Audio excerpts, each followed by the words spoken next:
আন্তর্জাতিক অপরাধ আদালত ইসরায়েলের প্রধানমন্ত্রী বেনিয়ামিন নেতানিয়াহুর বিরুদ্ধে গ্রেপ্তারি পরোয়ানা জারি করার পর ইউরোপ এর পশ্চিমা মিত্র যুক্তরাষ্ট্রের মধ্যে মতবিরোধ চরমে উঠেছে।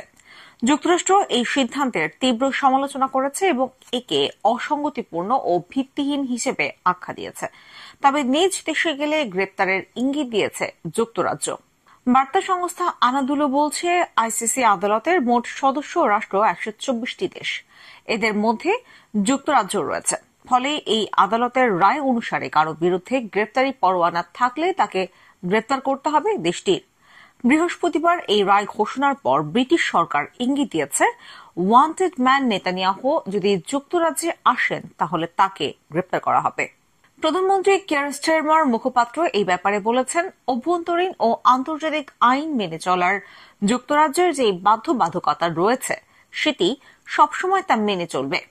তবে নেতানিয়াহুকে কি গ্রেপ্তার করা হবে সরাসরি এমন প্রশ্ন করা হলে জবাবে তিনি বলেন, আমি নির্দিষ্ট কোনো মামলা নিয়ে কথা বলবো না।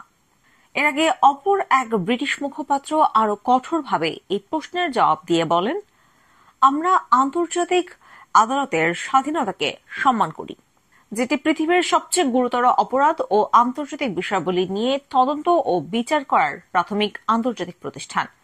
যুক্তরাজ্যের স্বরাষ্ট্রমন্ত্রী ইভেন কুপারও বিষয়টি নিয়ে কথা বলেছেন। স্কাই নিউজকে তিনি বলেছেন, স্বরাষ্ট্রমন্ত্রী হিসেবে এটি আমার পক্ষে কোনো বিষয় নয়। আমি যা বলতে পারি তা হলো যে স্পষ্টতই যুক্তরাজ্য সরকারের অবস্থান আগের মতোই আছে। আমরা বিশ্বাস করি গাজায় যুদ্ধবিরতির দিকে মনোযোগ দেওয়া উচিত। এছাড়া বিবিসি রেডিও 4 এর টুডে প্রোগ্রামে উপস্থিত হয়ে কুপার আইসিসির স্বাধীনতা এবং যুক্তরাজ্য সরকারের থেকে এর স্বতন্ত্র ভূমিকার উপর জোর দেন। তিনি বলেন, আন্তর্জাতিক ফৌজদারি আদালত স্পষ্টতই স্বাধীন। আমরা আদালতের স্বাধীনতাকে সম্মান করি এবং আমরা এর ভূমিকা সম্পর্কে পরিষ্কার। এদিকে আয়ারল্যান্ডের প্রধানমন্ত্রী সিমন হ্যারিসও বলেছেন, নেতানিয়াহু যদি আয়ারল্যান্ডে আসেন তাহলে তাকে গ্রেপ্তার করা হবে। এই ব্যাপারে তাকে প্রশ্ন করা হলে সরাসরি জবাব দিয়ে তিনি বলেন, হ্যাঁ অবশ্যই, আমরা আন্তর্জাতিক আদালতকে সমর্থন করি এবং তাদের পরোয়ানা প্রয়োগ করি। এছাড়া ইতালিও একই সুরে কথা বলেছে।